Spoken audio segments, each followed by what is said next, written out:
A magnitude 2.7 earthquake occurred.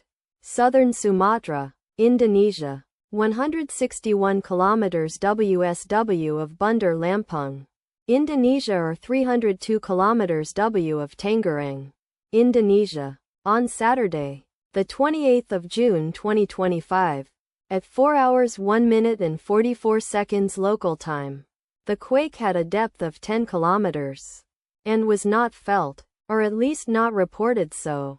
Data source from EMSC. Did you feel it? Let us pray. May the earthquake that occurred not affect our brothers and sisters there. May the earthquake not happen again. And may God protect everyone. Amen.